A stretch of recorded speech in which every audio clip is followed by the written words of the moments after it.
Welcome, everyone, to DEI After 5, the show that focuses on topics across diversity, equity, and inclusion with some of the brightest minds in the industry. Here's your hostess, inclusive culture curator, and coach, Sacha Thompson. Hey, everyone, and welcome to this week's episode of DEI After 5. Okay, so if you've been listening for the last few weeks, you know that I have been talking about, and my guests have been talking about this attack on diversity, equity, and inclusion. And in recent days, the Society for Human Resource Management, SHRM, decided that they were going to take equity out of the equation. All right, they are just going to focus on inclusion and diversity. And there was such a backlash from practitioners, HR professionals, others that have been in this space saying that equity is the reason we do this work, right? Equity is why I named my company the Equity Equation. It is the hard work of creating opportunities, removing barriers, and providing support and resources where needed. And so we're going to unpack that today with my guest, Denise Wells, who is a consultant in this space and really wanting to see, okay, what is really the issue here? Because if people are not having issues with diversity and inclusion, why is equity such a big deal? So Denise, welcome to the show. Thank you for having me. Let's really unpack this. Let's have some fun. Yes. So for people who may not know who you are, can you tell us a little bit about yourself and how you got into this space? Well, like many of us who work in the DEI space, and I add A to mine for accessibility, I've worked in communications and training for the bulk of my career. And so along with that, as requirements kind of came about and this became the hot button, the hot topic for many organizations and companies, it always falls to either training, communications, or both. And so I got things that were just kind of thrown in my lap to say, you know, we need your team to figure out awareness around this. We need you to serve as chair for this particular board for DEI. We need you to kind of use the skills that you already have to help with engagement and also to make sure that we stay out of trouble. That part. That part. So, you know, when you and I were talking and prepping for this, one of the things that you said that just blew my mind, because I knew it, but, you know, hadn't really heard it articulated in that way, was diversity and inclusion aren't the problem, right? Equity is what people are fighting against. They don't want to see those removed barriers or those opportunities for everyone. And so talk to me about why you think that that is. I think it's a couple of things. Coming from a strategy standpoint, equity from a human-centric level means that there are some things that someone has done or omitted that puts another group or entity in harm's way. And so no one wants to be responsible for that. No one wants to admit, even though we know our history, we don't want to admit I'm responsible for the state that we're in now and why we owe people reparations, if you will. I think also the reason that equity is a problem is because it means that for a lot of scenarios, you've got folks who have been in place, who've been in power, who like things to stay kind of in the rim that they're in. I want to be able to promote the kind of people or my people or the people I've been grooming versus expanding my width to get to know, understand, and promote other people, other types of folks who I normally wouldn't have in my grasp. And so that means there's extra work, extra effort that I have to extend around equity. The final thing, I was having a conversation with my mother, who is still in the workplace. And she is old enough, not telling her age, that she would have been one of those children who were told, you can't drink at this water fountain. Mm. And so, or was told, you cannot drink at this water fountain, or there are things that you cannot do. And to remember that she's old enough to remember that. And so if Mhm. she is still in the workplace, that means that the people who actually did those things are also still in the workplace. And in some instances, maybe in leadership in the workplace. And so we have to really be honest around what our workforce life looks like, who's in it, who's operating, who's in control, and how that affects equity. You know, when you were talking about the reasons why, folks are kind of anti-equity, um, it made me really think about caste, right? Isabel Wilkerson's book Caste, and how there are levels, right, to which people fall, right, in tiers, and there's a hierarchy. And so what I'm hearing you say is, what rather than blaming things on the past, right, let's get rid of the past, let's look at today, and in order for us to maintain what this past has created, we're going to take equity off the table, and you know and make sure that everyone at least feels included. They don't have to have the same access to everything, but at least they're at the table, or they may be in the room, they may not even be at the table. um and so it's maintaining this hierarchy, maintaining this, I want to say status quo, but it's not the status quo, because for the last few years, and I would even argue some decades, right, there has been some shifts and some changes that have taken place. What I'm also seeing, though, is this repeal of those things that have allowed some of that diversity to come into the room, right? So it's not just I don't want you to have, but it's also I want to strip away what safeguards are in place so that you don't have them moving forward, so that we can maintain this hierarchy, or we can expand this hierarchy. So it will cost you, you would have to go through so much more in order to get to where you were before, right? Like that's what's playing in my head right now. Is that, would you say that that's accurate? I think that's fair.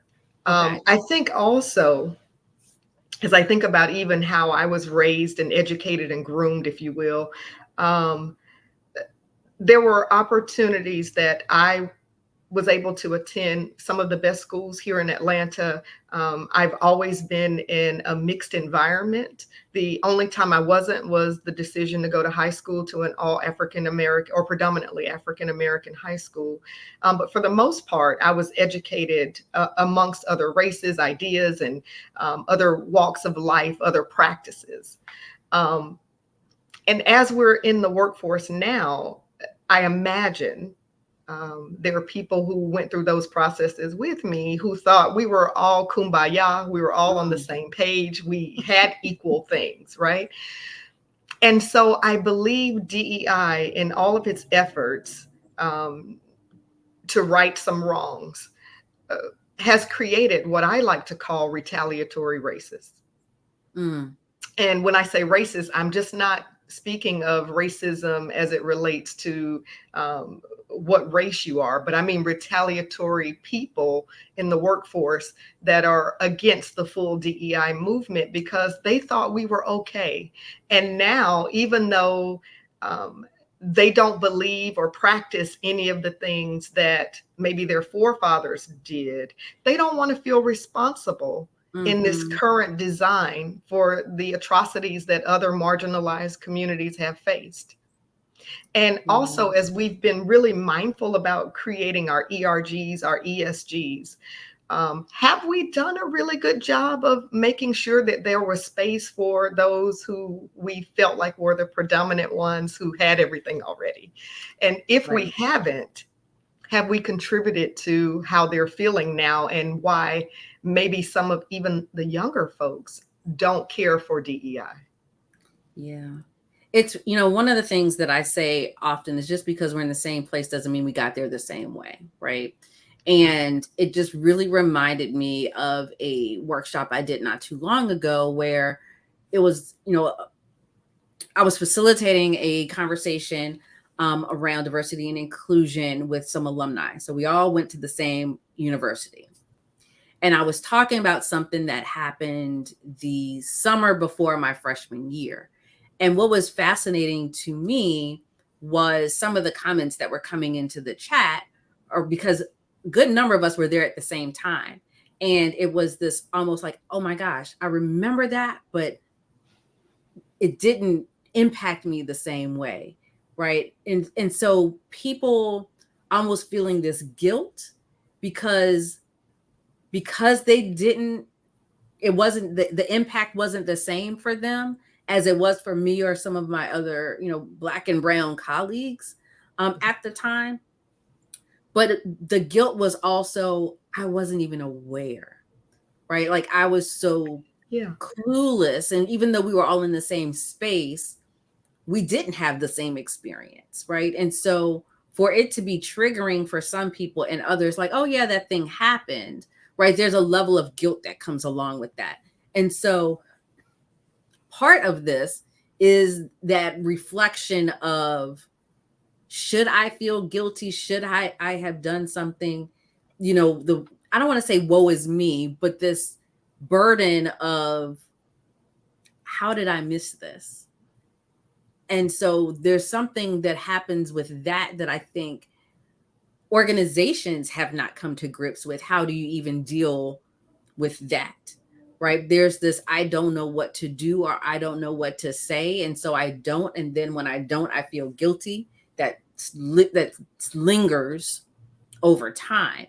And so I, agree with you in that when we do DEI, or some places do DEI, it's so hyper-focused on under marginalized groups, which it should be, but not necessarily considering how do we bring others in so that they're learning and growing in this process as well. Yeah, I think you're exactly right. I think we perhaps have not done maybe the best, and I don't want to, trample on anyone who's done incredible work. That's not what we're here to do. But at the same time, have we been able to kind of exercise folks in a way that they feel engaged and embedded and a part of the changes that need to happen in ways that don't feel punitive? Yeah. And it doesn't feel like it's a checkbox. I think that's the other balancing part of this. I have shared with many people, like, I'm not a fan of the word ally, right? I'm just not, because to me, I think so many people wear it as a badge of honor.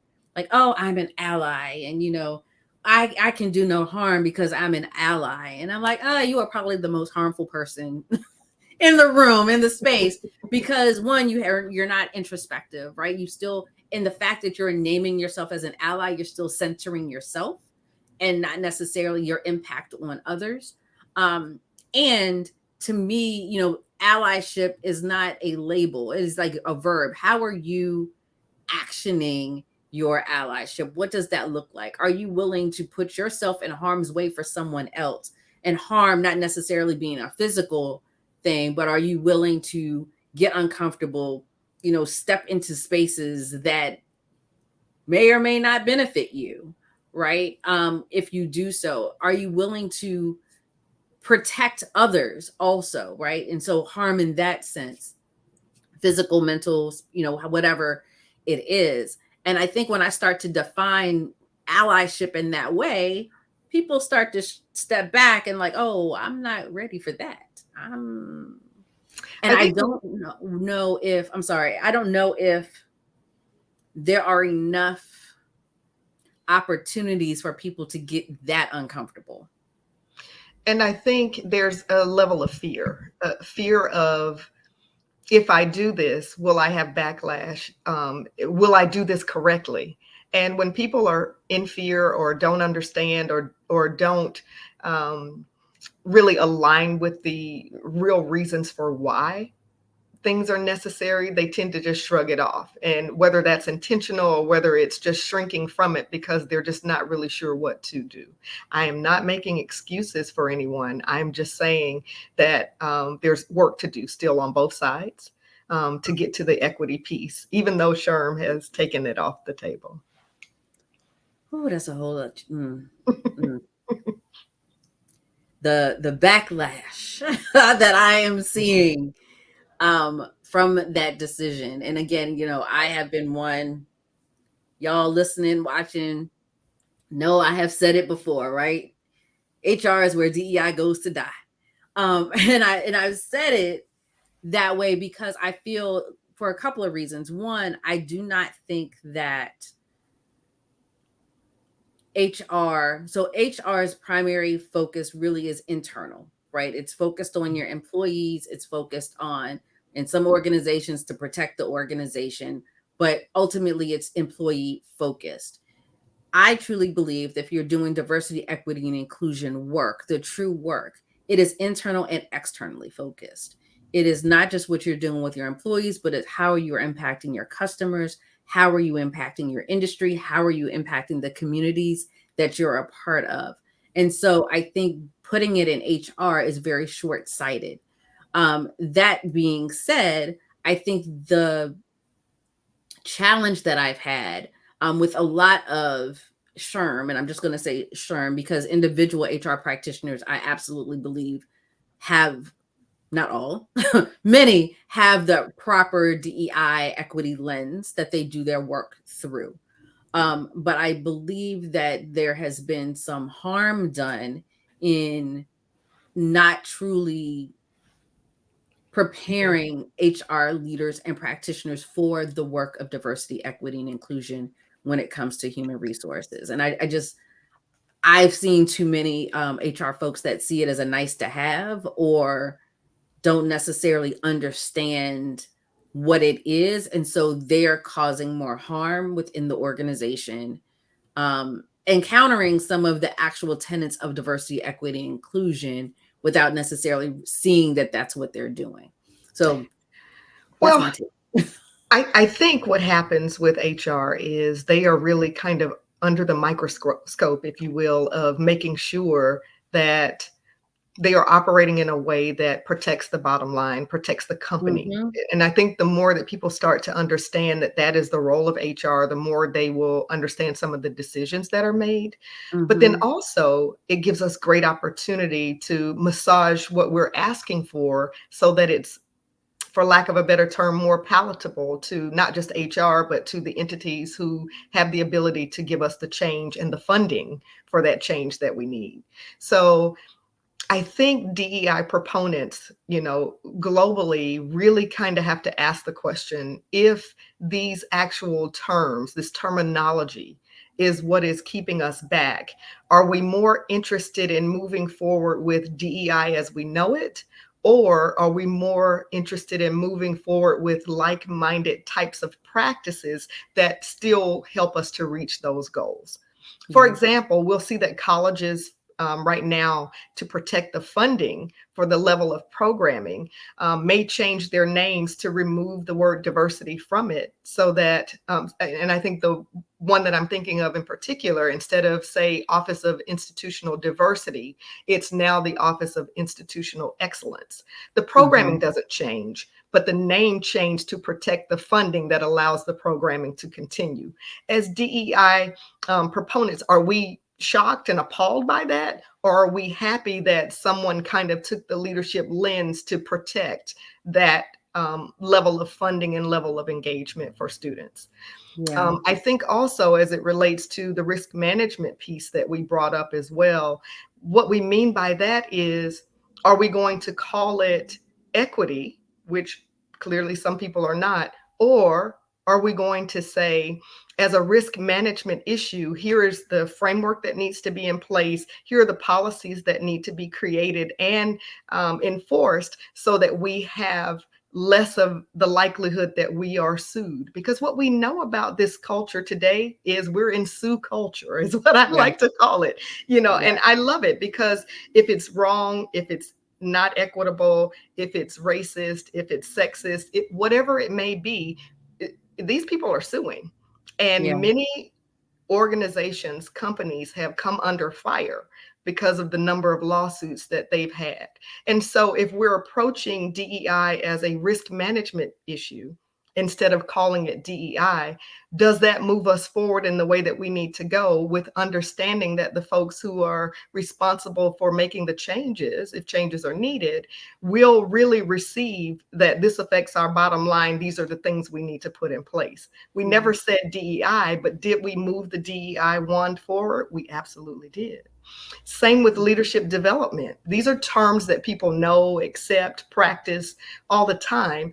Are we able to move leadership development forward in a way that protects the things that we are trying to house under DEI without calling it specifically a DEI initiative, but getting the traction that we want to have? Yeah. I think we're at the crossroads of those are the questions that we'll have to answer. And if we, as I would call it, maybe die on the DEI sword, what are we saying? What are we doing to protect all of the work that's already been accomplished? Are we willing to protect it?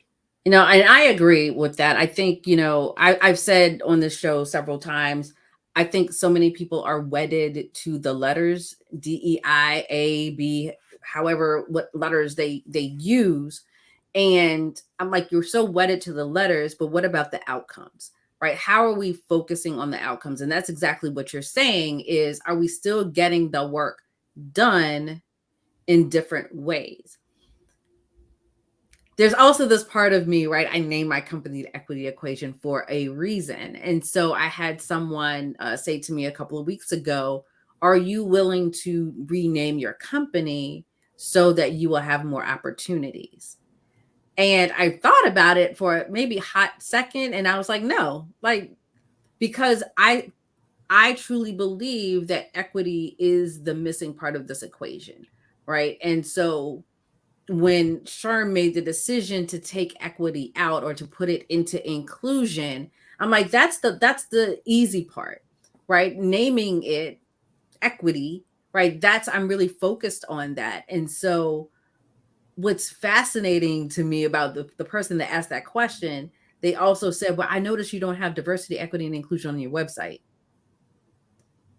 And I'm like, yeah, because it's about the end results, right? I talk about creating inclusive workplaces, right? I do it through psychological safety, right? But I'm sneaking in those DEI vegetables.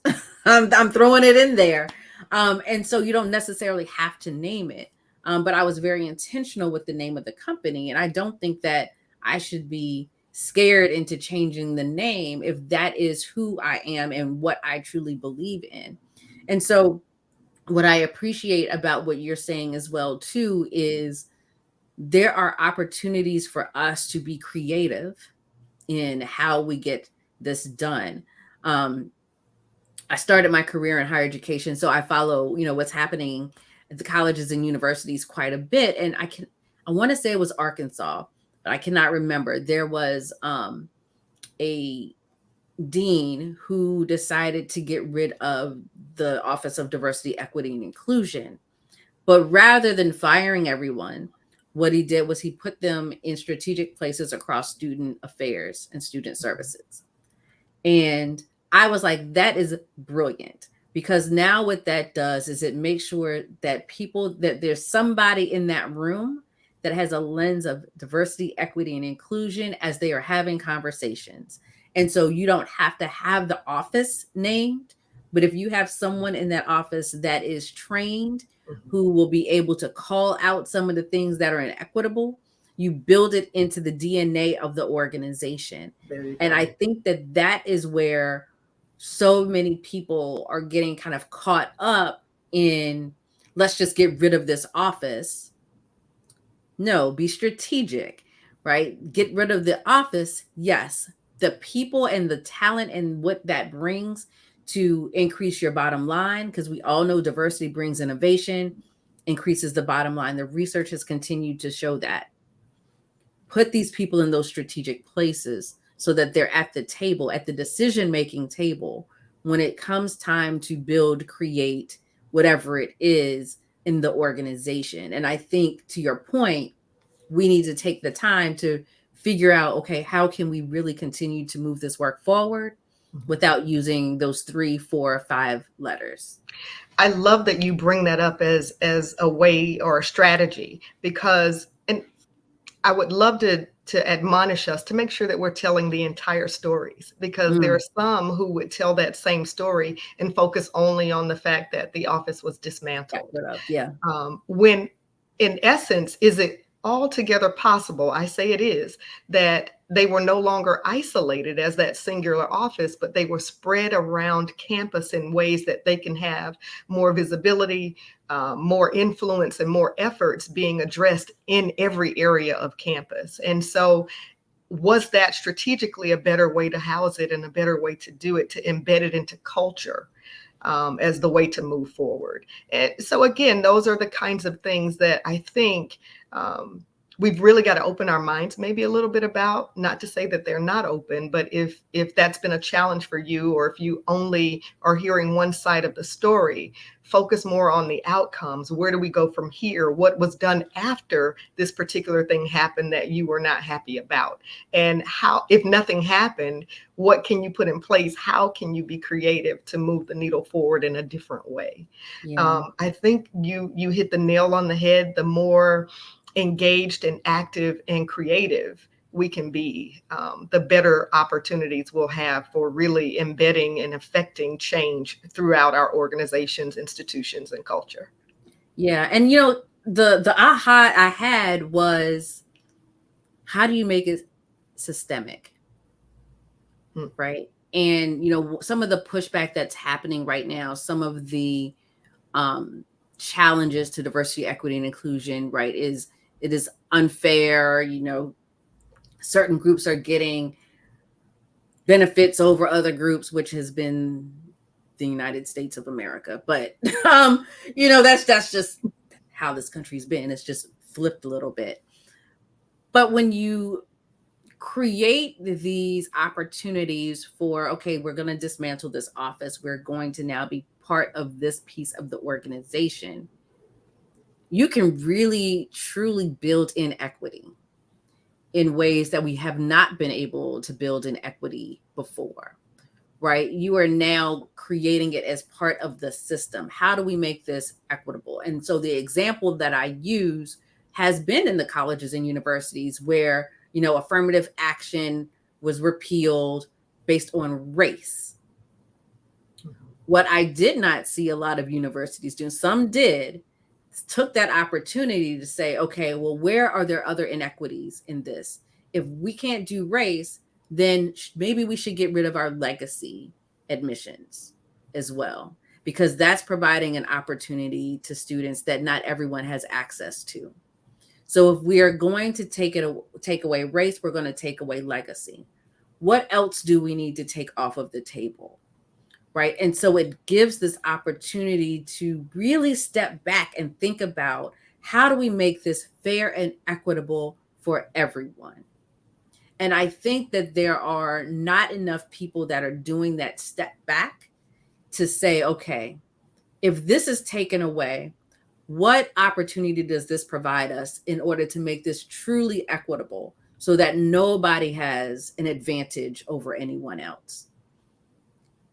Plus, I still think that there are places and spaces where equity really needs to be built in for, okay, what additional resources do we have available to everyone? So if it's some type of accommodation, right? If you don't need the accommodation, it's available to you, but if you don't need it, then you don't need to use it, right? But it's there and available for folks that may need it.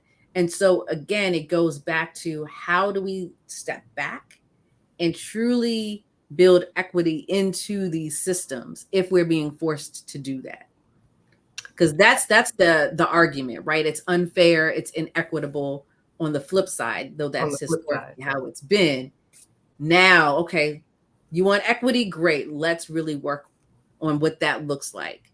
And so I think that starts to counter what you were saying earlier around these hierarchies, that people want to keep in place. So there's an opportunity to really dismantle. I think so. And I think it's important to recognize as well, this the workforce of today and the workforce of the future are very, very much ingrained in making sure that disparities are removed from their daily work life. I think maybe generations prior, we were just so hyper focused on getting a great position and working our way up through the ladder and making our parents proud and those kinds of things. This new generation, they are more focused on how is this particular company satisfying the things that I'm passionate about. Yes. The selfie generation, the me generation, if you will. But they're leading us, I think, in great ways that we have to admonish, because they are focused on what charities are we giving to? What types of things are we supporting outside of, if I'm helping you to raise this revenue for the company and we're meeting our goals in this way, what are you in turn doing for the world on a global scale? And not just personally, not just, if you will, regular DEI efforts, but also how are we protecting the community? How are we protecting the earth that we have to live in? How are we creating sustainability efforts? And I think all of that, in my opinion, falls under the DEI umbrella, even though it's not always entertained as such. But I love that this generation is indeed making their decisions and not fearful of saying, I don't want to work here because I don't like your core values. Some of us didn't have that opportunity. But the generation or the workforce of the future, they are absolutely factoring all of those things in as they're making their decisions. And some companies are suffering because of it. Yeah, I do a workshop on inclusive communication across generations. And that is exactly what comes up, is this incoming generation, the generations that are early career now, have high expectations of diversity, equity, and inclusion that go beyond. And that's why I said, it goes beyond HR. It is, what are you doing with your customers, clients, the products that you're building, the services that you provide, the industry, how are you showing up in these spaces? So they have very high expectations of that. And there was a statistic, it was a report done in 2021 where 49% of Gen Z said that their organizations will not be around in 10 years if they do not change. And that is because they know they will leave, and the cost to replace an employee that leaves is much greater than the salary you were going to pay them. Right. So they are seeing it. And so I'm having these conversations with organizations now. Diversity is inevitable. It is absolutely inevitable. And these are generations that also are more global in their connectivity. Right. They are much more politically savvy. They are much more connected just across, or understanding what is happening in other parts of the world. And so there is no longer this is just our space and that's all we're focused on. They are 10 times beyond and above that. And so I appreciate you saying that, because DEI is not going to go away. Never. Not. Never. And I think that's the part people have to, really come to grips with. No matter what efforts you hear, no matter what you see being, diversity is a basic, inalienable human right. Yeah. Bottom line. How we go about those things, whether we'll have a particular kind of preference, that may vary, change here to there. But diversity itself, in and of itself, in and of what it is, it's not going anywhere. It's here to stay. Yeah, absolutely.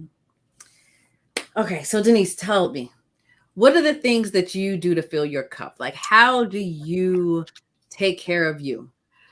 Okay. So what fills my cup are a couple of things. Self-care, of course, being first and foremost. I'm very much the same as what the airline would tell you: take care of yourself so that you can then take care of others. And so I'm very cognizant of that. And I purposely build in ways that I can fill my cup by taking good care of myself, by eating well, by exercising sometimes when I can. But just doing those things that really keep me moving forward in the fast-paced kind of way that I like to move forward. Engagement, top tier for me. I, by nature, being in public relations, I like people. I like being a connector. I like being able to have the conversations like the one we're having right now. I like being able to spread awareness also, and open minds, and challenge thoughts, and come to I really feel the more we can bring a lot of different thought patterns together, we will, just by the mere fact that we're all having the conversation, whether we agree or not, something's going to come up and bubble up out of that we can all take away and use and be better for it. And so if we can do that on a personal level, imagine what happens when our major entities start to think that way. Some of them already have, and we're seeing the benefits. There are statistics out there that tell you that that's the way to go. And then also, I'm a writer by heart. Communications is my thing, but I'm also NAACP-nominated and award-winning author. My initial book, An Anthology of Sisterhood, the foreword was done by the late legendary, also my sorority sister, Ruby Dee. And so I've been traveling with that particular piece since 2013, actually. And we approached the family and asked, what is it that we could do to pay Ruby Dee back? And her answer before she passed away was, you owe me nothing. But when someone asks you to do something, say yes. And so I try to live in that way, but also I'm highly philanthropic. We created the Ruby Dee Legacy of Sisterhood Scholarship in her name. And the family each year works with us to award a African-American female who is majoring in the humanities in honor of her. And so giving back at that level, ensuring that we are doing something that honors her legacy, but that also allows an African-American female to have a trajectory maybe that she is really embedded in doing. And very strategically, I get really passionate about this, a sophomore, junior, or grad student where funding typically isn't as available is where we like to fall. And then for my alma mater, I am the first African-American to serve on the Arts and Sciences Board of Advisors. And I'm on multiple boards at the University of Georgia. And so my engagement, level of awareness of programs and opportunities, as well as my philanthropy there runs very deep. I was actually the first African-American to work in what was called the Office of Minority Services when I was attending there. And so no surprises today that I would still be in this kind of work. I love it. It's funny because I worked in ours was multicultural affairs. So I worked in multicultural affairs as an undergraduate student, and then free help when I was a grad student. They just never lost my number. So, but I absolutely appreciate that, and I think it's so important. And this could be a whole other conversation about especially underrepresented individuals giving back to their alma maters in ways because we matter, right? And so as someone, I was a 3-time, president of our Black Alumni Association and being very active with our alumni association. I understand the role that you've taken on and I truly appreciate it. And we need more of us doing those things. So thank you so much. And then just Ruby Dee, I had the honor of meeting her and Ossie Davis years ago. And so when you said that, it just warmed my heart because they were just amazing, amazing people. So thank you again for that work and continuing her legacy. So Denise, how can people get in contact with you if they wanted to learn more, follow up, etc.? Very easy for me on purpose so that it's very easy to track and find me and to follow. I am available at I am LD Wells and on all platforms, the exact same. I am LD Wells. So Denise, thank you so much for being here with us and having this conversation. And, I'm hoping that people are stepping away or sitting back and thinking about ways that they can continue to move the work forward because it's not going anywhere. even if the letters go away. And so thank you. You've given us so many nuggets to think about. Well, thank you for having me. You are a beacon of light in this work, and it was a pleasure to spend time with you today. Thank you. And thank you all for tuning into this episode. Like I said, I hope that you were able to walk away with a nugget or two of what you can do to continue the conversation, to continue pushing this work forward, even if those 3 letters, 4 letters, 5 letters go away. You can also share this episode and others with your friends and family and colleagues, because we do need to make sure that we continue to amplify this work. And so be sure to like, share, subscribe to YouTube, wherever you listen to your podcast, every Tuesday at 5:15 p.m. Eastern. And until next time, have a good one.